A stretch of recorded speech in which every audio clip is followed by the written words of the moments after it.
नमस्कार, श्रीमती मोहरी देवी तापड़िया कन्या महाविद्यालय के यूट्यूब चैनल में आपका हार्दिक स्वागत है। मेरा नाम है जितेंद्र प्रजापत। आज हम बहुत दिनों बाद कंप्यूटर की क्लास वापस शुरू करने वाले हैं, जो कि मेमोरी से शुरू होगी। इतने दिन कुछ स्वास्थ्य की परेशानियां थी, उसके चलते मैं क्लासेस नहीं ले पाया था। माफ़ी चाहता हूं उन चीज़ों के लिए। और आज हम शुरू करते हैं मेमोरी से, क्योंकि पिछला हमने पढ़ा था कि आउटपुट डिवाइसेस, उसके अंदर हमने प्रिंटर्स पढ़ लिए थे, हमने इनपुट डिवाइसेस पढ़ ली थी। अब हम देखते हैं कि मेमोरी क्या काम करती है, क्योंकि जब हम एक ब्लॉक डायग्राम पढ़ रहे थे तो उसके अंदर क्या था,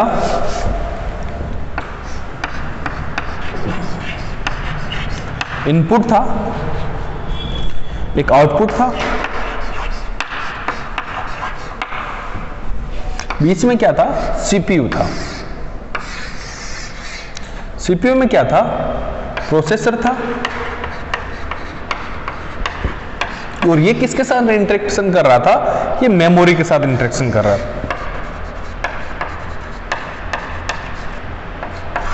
तो आपने देखा कि बहुत इंपॉर्टेंट पार्ट बन जाता है आपका कि मेमोरी क्या होती है। आपको समझ में नहीं आता तो फिर आप समझोगे कैसे? किसी को कंप्यूटर की बेसिक चीज जो है मेमोरी, अगर आप वही नहीं समझा सकते तो आप कंप्यूटर को समझने में असमर्थ होंगे। तो आज हम कोशिश करेंगे कि मेमोरी क्या होती है, कितने टाइप की होती है, कैसे बनती है मेमोरी, क्या उपयोग है उसका, ये सब हम आज पढ़ने की कोशिश करेंगे। कंप्यूटर में डेटा को प्रोसेस करने के लिए, प्रोसेस करने के दौरान या प्रोसेस कर लेने के बाद डेटा को स्टोर करना होता है। क्यों करना होता है स्टोर? क्योंकि सोच के देखो कि आपने ये जो डाटा डाला, इनपुट क्या था, इनपुट करने के बाद जब ये प्रोसेसर पर जा रहा था तो ये कोई हवा में थोड़ी जा रहा था, ये कहीं पर स्टोर किया आपने, कहीं पर सेव किया आपने, तभी तो इसका हम उपयोग आगे ले पा रहे थे। अगर इस कहीं पर सेव ही नहीं होगा तो हम आप आगे इसका उपयोग कैसे ले पाएंगे? उपयोग नहीं ले पाएंगे। तो हमने क्या किया कि इस चीज को किसी पर सेव किया, हम उसी को मेमोरी कहते हैं। जिस पर ड्यूरिंग प्रोग्राम या फिर प्रोग्राम के बाद भी, जैसे आज आप जाते हो, आपने कोई भी एक फाइल बनाई थी 2 साल पहले, आप उसको खोल सकते हो। आपने 15 दिन पहले एक फोटो खींची थी, आप उसको फिर भी खोल सकते हो। उसे हम क्या कहेंगे? मेमोरी में स्टोर कर लेना है, फिर सेव कर लेना। ठीक है, ये हो गया। इसके अंदर हम एक कंप्यूटर की जो मेमोरी होती है उसका प्रयोग करते हैं। कंप्यूटर की मेमोरी के मानक क्या होते हैं? जैसे आप अगर किसी लिक्विड को अगर आप जैसे मापना चाहते हो तो आप कहोगे कि भैया 1 लीटर दूध दे दो। आप ऐसे थोड़ी कहोगे 1 किलो दूध दे दो, नहीं। जब आप बात करोगे कि एक गुड़ खरीदने जा रहे हो आप, या फिर आप अनाज खरीदने जा रहे हो, तो आप टन में बात करोगे, आप किलो में बात करोगे कि भैया 100 किलो गेहूं दे दो, या फिर गुड़ दे दो, 1 किलो गुड़ दे दो, 2 किलो चीनी दे दो। आपने देखा कि हर चीज का एक मानक होता है। क्यों? क्योंकि मानक के बिना आप उसका, आप जाके दुकानदार को बोलोगे भैया 1 चीनी दे दो, 1 चीनी क्या होता है? नहीं समझ पाएगा। आप उसको बोलो भैया एक तेल दे दो, नहीं समझ पाएगा। वैसे ही अगर मैं कंप्यूटर वाले की दुकान पे जाके बोलूंगा भैया 1 मेमोरी दे दो, वो नहीं समझ पाएगा। तो मुझे कहना पड़ेगा भैया 1 4 GB की मेमोरी दे दो, या फिर भैया एक TB की मेमोरी दे दो। तो ये कैसे होती है मेमोरीज, कैसे इसके अलग अलग चीजें होती है, वो आप अपनी स्क्रीन पर अब देख पाओगे। इसके अंदर क्या बताया रहा है कि सबसे छोटी जो इकाई होती है वो बिट होती है। सबसे कंप्यूटर में मेमोरी की सबसे छोटी इकाई जो होती है, सबसे छोटी जो चीज होती है, उसे हम क्या कहेंगे? बिट कहेंगे। कैसे कहेंगे? बिट। 4 बिट्स मिलके एक निबल बनाते हैं, NIBBLE, एक निबल बनाते हैं। इसको आपको समझना है, उससे ज्यादा इसको आपको रट लेना है। आपको समझ में आना चाहिए कि 4 बिट का मतलब एक निबल होता है। आपको कभी भी एग्जाम के अंदर जो MCQs आते हैं, मल्टीपल चॉइस क्वेश्चंस आते हैं, उनके अंदर ये पूछा जा सकता है कि 4 बिट होते हैं, एक निबल, 1 बिट, 1 MB, 1 GB। आप नहीं समझ पाओगे उसमें। तो अभी से आप इनको याद कर लीजिए कि मतलब 4 बिट्स का मतलब क्या हो गया? 1 निबल। और 8 बिट का मतलब क्या हो गया? 1 बाइट। यहां पर थोड़े समझने की है, बाकी तो बाद में बहुत सिंपल है। 8 बिट का मतलब 1 बाइट, और 1024 बाइट क्या होती है मिलाकर 1 किलोबाइट बनाती है। केबी जिसे कहते हैं कि यार मेरे तो मतलब 1 MB बचा है, 10 MB बचा है, 15 MB बचा है डाटा मेरे पास, या फिर मैं यूं कहूं कि 1 GB का डाटा आपको हर दिन मिलता है, वो क्या हुआ, आपको मेमोरी मिलती है, आप उसके अंदर एक्सेस कर सकते हो। ठीक है, उसके बाद हम बात करते हैं कि 1024 KB kilobyte equals to 1 megabyte. क्या हो गया ये, 1024 kilobyte equals to 1 megabyte, 1024 megabyte equals to 1 gigabyte, और 1024 गीगाबाइट इक्वल्स टू 1 टेराबाइट, और 1024 टेराबाइट इक्वल्स टू 1 पेटाबाइट। तो इसको आप यूं याद रखो कि देखो, एक 4 बिट्स को आप निबल कहोगे, 8 बिट्स को एक बाइट कहोगे, उसके बाद तो आपको इसलिए ऐसे याद कर देना है, byte, kilobyte, megabyte, gigabyte, terabyte, petabyte, exabyte, zettabyte और योटाबाइट। बात खत्म। क्यों? क्योंकि आपको पता है कि भाई आगे तो 1024 से लगना है, 1024 लगाना है, जीबी लग गया यहां पर, गीगाबाइट लग गया, तो मैं इसको टीबी कह दूंगा, 1 टीबी लग गई यहां पर, तो मैं क्या कहूंगा, पेटाबाइट कह दूंगा इसको एक। ये सिंपल एज दैट। तो इस तरीके से आप इस टेबल को समझने की कोशिश कीजिएगा, ना समझ में आए तो मुझे वापस बता दीजिएगा। अब अपन बात करते हैं कि जो दूसरा कॉन्सेप्ट है कि भाई चलो ठीक है, मान लिया कि मेमोरी को ऐसे अपन एड्रेस करेंगे, ऐसे हम बात करेंगे भाई 4 GB की मेमोरी है, या फिर 1 योटा की मेमोरी है, या फिर 1 बाइट की मेमोरी है, ये अब समझ में आ गया। पर होते कितने टाइप की हैं मेमोरीज, ये मेमोरीज कितने टाइप की होती है, इसको हम बड़े तौर पर हम 2 टाइप में विभाजित करते हैं, एक प्राइमरी मेमोरी, एक सेकेंडरी मेमोरी। अब बहुत लोग इसके अंदर कंफ्यूज हो जाते हैं कि प्राइमरी मेमोरी क्या होती है और सेकेंडरी मेमोरी क्या होती है। हमारे कंप्यूटर के अंदर सबसे खास चीज क्या होती है, वो होता है प्रोसेसर। क्या होता है, प्रोसेसर। अगर कंप्यूट नहीं कर सकता, वो प्रोसेस नहीं कर सकता, तो कंप्यूटर किसी काम का है क्या, कुछ काम का नहीं है। तो हम यहां पर सबसे पहले लिख देते हैं प्रोसेसर। ये प्रोसेसर हो गया, ठीक है। अब यहां पर 2 टाइप की मेमोरी है, एक है प्राइमरी, दूसरी है सेकेंडरी।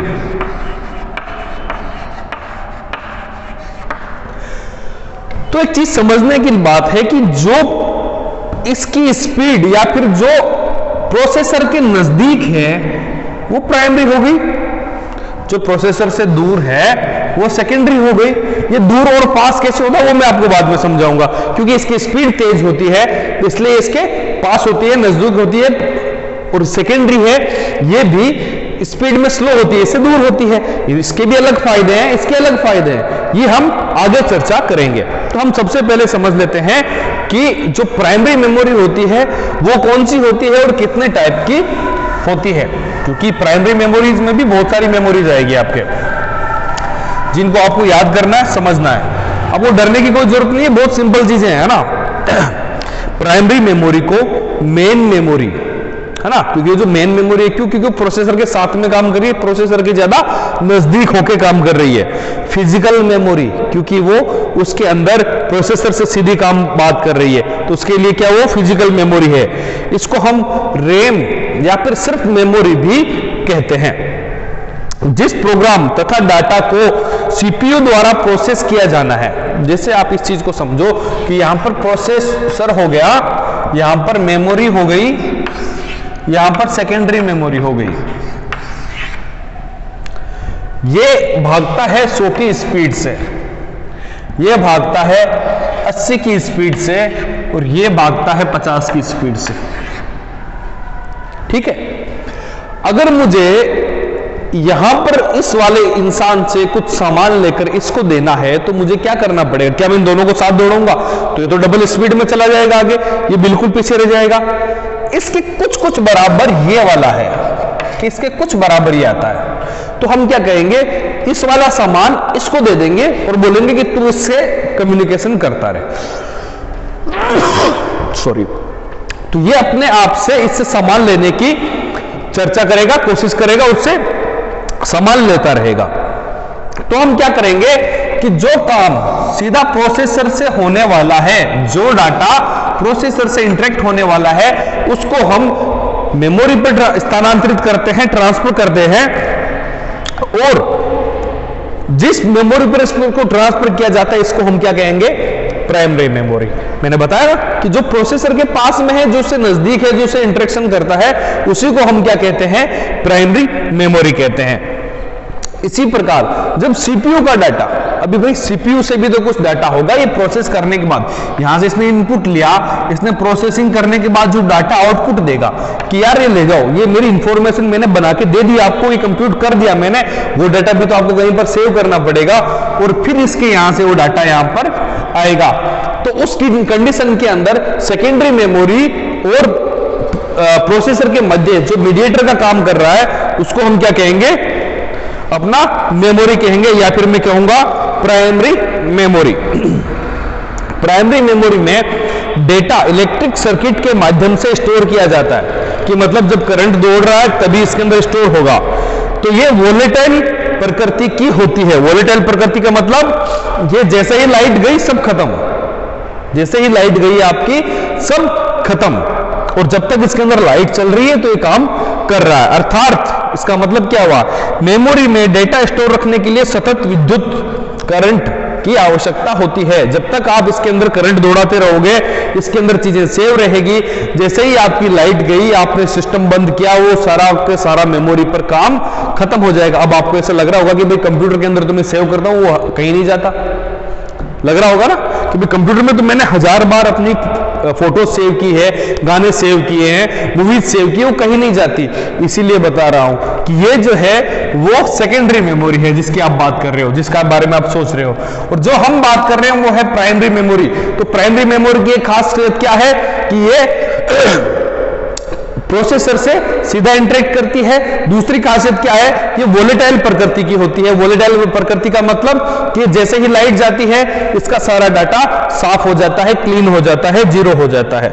इसका मतलब क्या हुआ? प्राइमरी मेमोरी की कीमत जो होती है वो बहुत होती है। क्यों होती है बहुत ज्यादा? क्योंकि ये बहुत एक्सक्लूसिव है। इसी कारण कंप्यूटर में इसकी स्टोरेज क्षमता सेकेंडरी मेमोरी की तुलना में कम रखी जाती है। जैसे इसका एग्जांपल होता है रैम।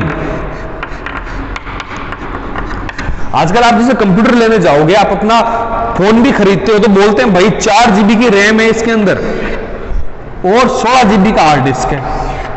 देख रहे हो, इसका ज्यादा है। जैसे मेरे फोन के अंदर 12 GB की रैम है, 256 की हार्ड डिस्क है।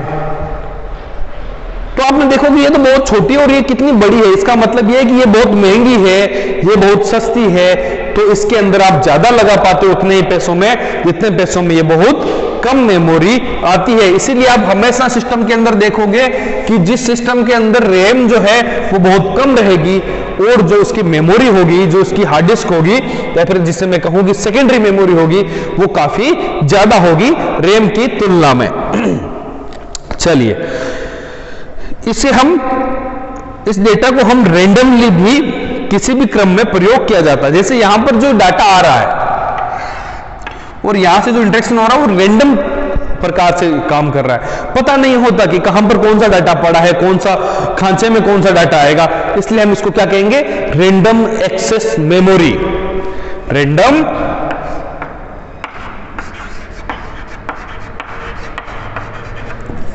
एक्सेस मेमोरी,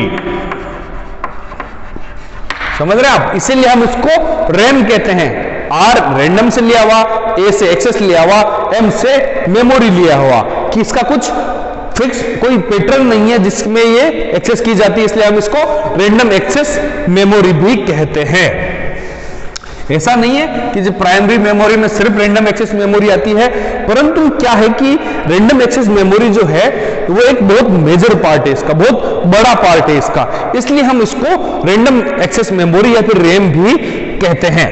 मेन मेमोरी की जो है वो ट्रांसफर की जो क्षमता होती है 25 बाइट प्रति नैनो सेकेंड। एक नैनो सेकेंड के अंदर 50 बाइट ये एक जगह से दूसरी जगह ट्रांसफर कर देती है। आजकल तो इसकी स्पीड और ज्यादा बढ़ गई है क्योंकि DDR5 जो रैम है वो भी मार्केट में आ चुकी है। इसके अलावा इनकी जो प्रोसेसिंग गति होती है वो सेकेंडरी स्टोरेज के तुलना में 100 गुना ज्यादा होता है। 100 गुना ज्यादा होता है। ये सोच के कितनी फास्ट होगी, कितनी तेज होगी। और जो प्राइमरी मेमोरीज होती है वो भी आगे 2 टाइप की होती है। कौन सी होती है प्राइमरी मेमोरीज? 2 टाइप की, रैम और रोम। रैम का मतलब रैंडम एक्सेस मेमोरी, क्योंकि इसका पता नहीं कहां से कैसे करेगा ये एक्सेस। रोम का मतलब रीड ओनली मेमोरी, इससे आप इसके अंदर एक बार इसके अंदर डाटा डालोगे, बात खत्म, अब उसको चेंज नहीं कर सकते आप। कैसे? ऐसा क्यों जरूरी है कि भाई मैं मतलब ऐसा क्यों चीज चाहूंगा कि मैं एक बार सेव करूंगा और फिर मुझे वापस जरूरत ही नहीं पड़ेगी? क्योंकि जब आप एक कंप्यूटर लाते हो नया, तो आप जैसे ही बटन दबाते हो उसके अंदर एक सिस्टम सॉफ्टवेयर तो होता है, उसके बाद आप ऑपरेटिंग सिस्टम डालते हो। उससे पहले जो चीजें जो हमेशा होनी ही चाहिए एक सिस्टम को शुरू करने के लिए, उसके अंदर कुछ सॉफ्टवेयर ऐसे होते हैं, सिस्टम सॉफ्टवेयर जो कि होने ही चाहिए, उनको सेव करने के लिए हम क्या करते हैं? रोम की उपयोग करते हैं। कितने प्रकार की होती है रैंडम एक्सेस मेमोरी, या फिर हम पढ़ लेते हैं कि रैम क्या होता है। सबसे पहले, कोई भी प्रोग्राम रन होने से पहले रैम पर ही लोड होता है। कोई भी प्रोग्राम जो सेकेंडरी मेमोरी में पड़ा है, उसको अगर हमें रन करवाना मतलब उसको प्रोसेस करवाना है, तो उसको हम सबसे पहले क्या लाएंगे? प्राइमरी मेमोरी पर लेके आएंगे। आजकल बाजार में 1 GB से लेकर मतलब 1 TB तक की रैम उपलब्ध है। यहां पर बहुत कम देर का आपकी किताब में, बहुत पुराने जमाने की किताबें हैं, आपको पहले भी बता चुका हूं मैं। और ये 2 टाइप की होती है, DRAM और SRAM। अब मैं आपको बता देता हूं कि आज आपने रैम के बारे में बिल्कुल पढ़ा और मेमोरी के बारे में पढ़ा। आई होप आपके लिए इतना बहुत है आज के लिए, क्योंकि आप इन चीजों को समझो, आप इसकी चीजों को गूगल करो कि मेमोरी क्या होती है, आप इनको जो इसके अंदर इमेजेस आएगी उनको आप समझो। अगर आपको कुछ समझ में ना आए, क्योंकि जो मेमोरी का कॉन्सेप्ट है ये बहुत समझना जरूरी है कि इसकी स्पीड बहुत ज्यादा होती है, उसकी स्पीड कम होती है और उसकी स्पीड और कम होती है। अगर इन दोनों के बीच में भी अगर मुझे स्पीड की जरूरत पड़ेगी, तो मैं यहां पर भी कुछ डालने की कोशिश करूंगा, वो हम आगे के चैप्टर में समझेंगे।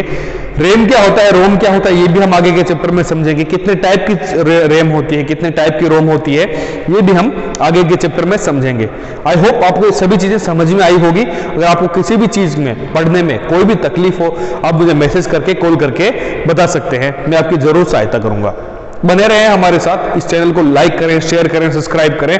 ना केवल जो इस महाविद्यालय के छात्र हैं, बल्कि कंप्यूटर पढ़ने वाले किसी भी छात्र को आप ये सारे वीडियो शेयर कर सकते हैं। बने रहे हमारे साथ, अपने स्वास्थ्य का खूब ध्यान रखिएगा, अपनी पढ़ाई का खूब ध्यान रखिएगा। धन्यवाद, टेक केयर।